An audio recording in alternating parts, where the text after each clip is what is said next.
I have a beautiful wife who loves to serve others. We bought a home down the street from my family. I have a sweet sister who likes to crash at our house with her friends. My wife normally is pretty easygoing until recently. My sister's friends have been leaving messes, mostly towels on the floor after using our pool. My wife got upset picking up after them every day. I have asked my sister to make sure the house is clean after they leave, and it has been better. My wife also complained that some of her perfumes / clothes personal items have gone missing. My sister said it's not her. I believe my sister. I just don't see her doing that. I told my wife and we agreed to just replace them. Last week my wife made a couple of pans of cinnamon rolls from scratch. One pan was for us, the second pan was for a coworker's family who is experiencing a tragedy. My wife went to the gym. I went to work and my sister and her friends came by. The one pan wasn't enough for her and her friends. They wanted the second pan of cinnamon rolls and my sister texted my wife asking if they could eat them. My wife said no. They ate them anyways. My wife upset went and bought new locks. When I came home my wife handed me a new key and told me that she didn't want anyone else to have a key to our house. I tried to calm her down and tell her that I would just go replace the eaten cinnamon rolls with store-bought ones. My wife decided this was her hill to die on and said no, my sister lost the privilege to come when we are not home. Replacing stolen items wasn't good enough anymore. My mom called and asked if my sister could use the pool as a back-to-school party. I was under the impression my mom would be there. I said yes. My mom was at work and our schedules clashed. The easiest solution was for me to change the locks back so they could come into the house.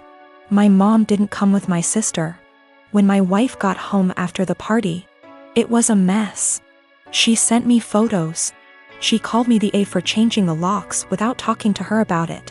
Keep in mind she did too, then told me I broke her trust. She wasn't safe in her home because she keeps getting robbed and I refused to put an end to it. I did talk to my sister. Then my wife let me know she was staying with a friend for a while. Am I the A here? I feel like I have tried to right any wrongs that have happened between my wife and my sister.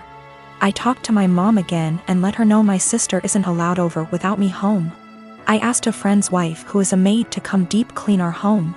So if / when my wife comes home it's clean. The last thing is my mom asked me to help cover my sister's cheer. She is on track for a scholarship. I told my mom I would pay half of my wife's things were returned.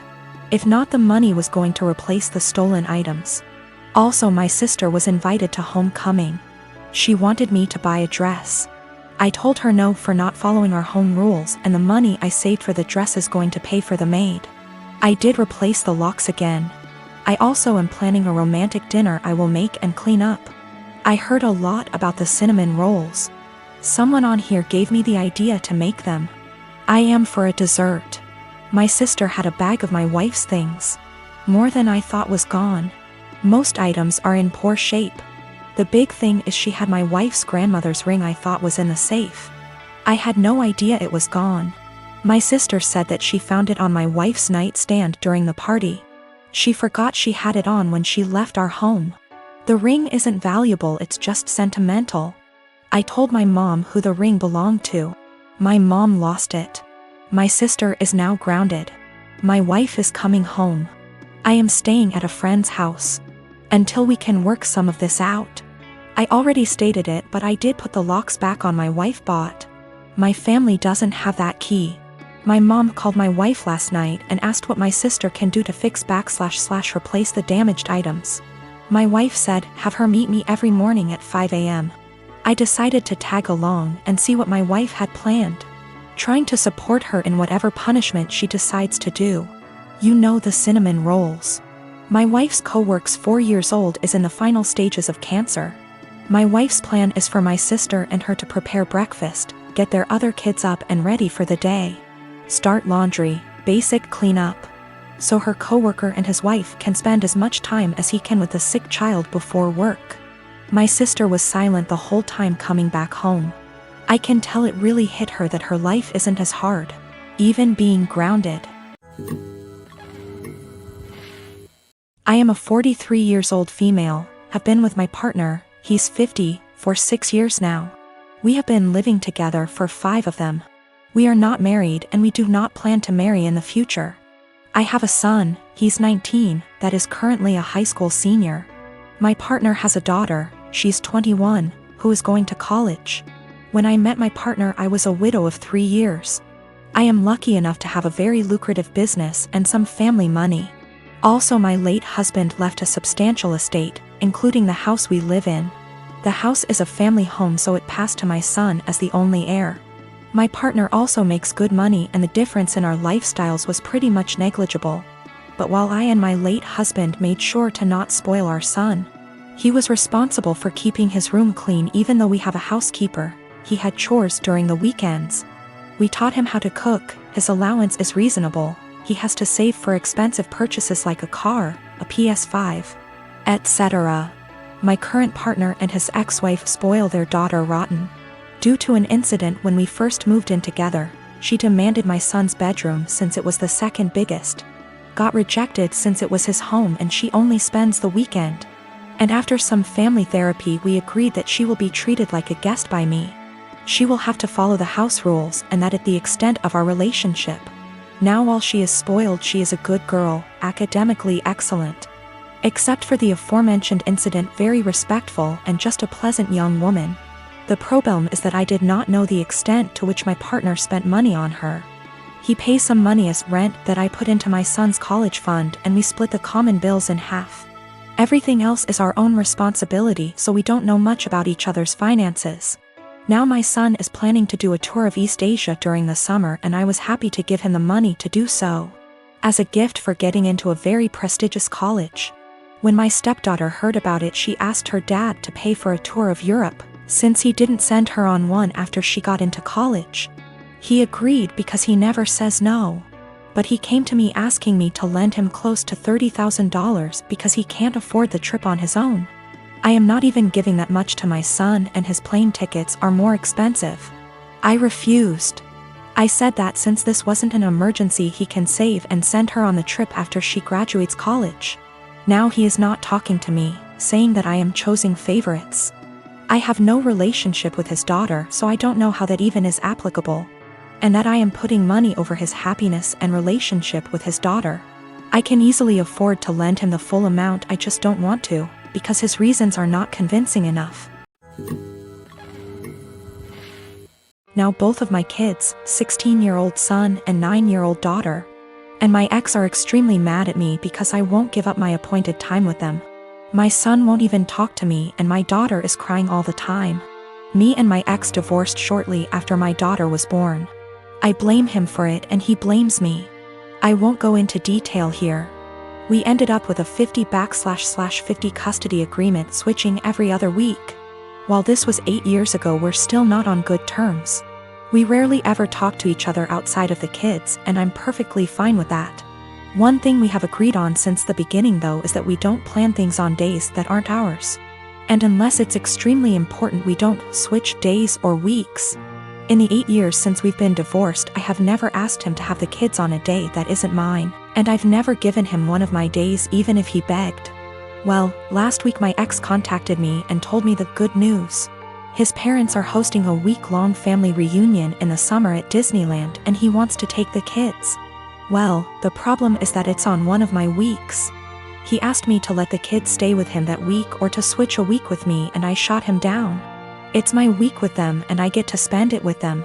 I told him if it's so important to him to reschedule, but he claims his parents can't do that and this is the only week that the whole family can go, and he told me that I need to think of them.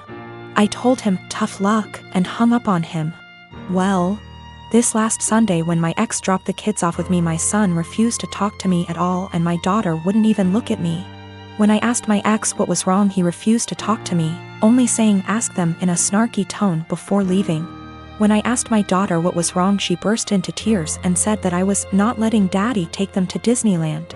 Asking my son, who still refuses to talk to me. It turns out that my ex told them I was not letting them go to Disneyland with him. He's trying to paint me as the bad guy. I sat both of them down last night to talk to them and explain it's my week with them, but they refused to listen to me. My daughter just cried and my son told me I'm only doing this to get back at my ex. I think it's unfair for him to do this when his parents scheduled it during my time with them. I demanded an apology from my ex and him to set things straight, but he refuses, and his last text to me being, "Can't tell them the truth 'cause they already know it." I'm so pissed right now. My friend came to me yesterday at lunch with screenshots of my boyfriend's Tinder profile. The pictures were all old photos, so I confronted him immediately, expecting to hear something like, "Yeah." I forgot to delete that. Which is cool. He denied being on Tinder at all, and my friend suggested that she make an account, set it to his specifications, and see if he turns up. And there's his profile. So, this means that my boyfriend has been active on Tinder within the past 2 weeks. I confronted him with this, and he changed his story. Now he's saying that his friend has been using his account. He shows me his phone and says, "Look, I have nothing to hide." And of course the app is deleted. So I take his phone, download Tinder, log in with his Facebook, and see that he has been active, albeit infrequently. There was one girl that he tried to meet up with back in May when I was out of town. The girl gave him her phone number, and even though he deleted whatever messages they exchanged, I still saw that he had her saved in his contacts. So that's about everything that I know. He either cheated on me or planned on cheating on me while I went out of town, and I'm sure this isn't the only time it's happened. This relationship is pretty much over. He is swearing up and down that it's not true. He doesn't use Tinder and he doesn't know this girl. I'm going crazy with how much he's outright lying. He seems so sincere, but I know what I saw. I can't listen to him deny this one more time. This blew up while I was away. I'm sorry I won't be able to respond to every comment. So I did some stuff that was kind of petty and stupid today. I made a fake Tinder account, matched with my boyfriend.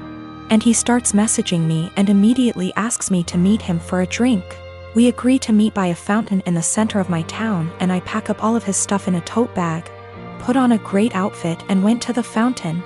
I stood kind of out of the way of the fountain in the shadows where I could watch the street that I knew he'd be arriving from. I was devastated, but I figured this way I could catch him without a doubt and end things quickly. All the time, he's messaging this girl on Tinder.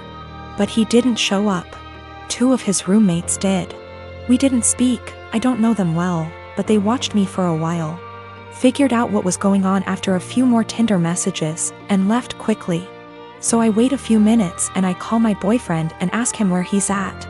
He says he's just gotten off of work and he's going to meet his roommate for a drink. I confront him with the fake Tinder profile and he's dumbstruck and furious with his roommate, who he swears up and down is behind all of this. I'm at home now, just emotionally exhausted and confused.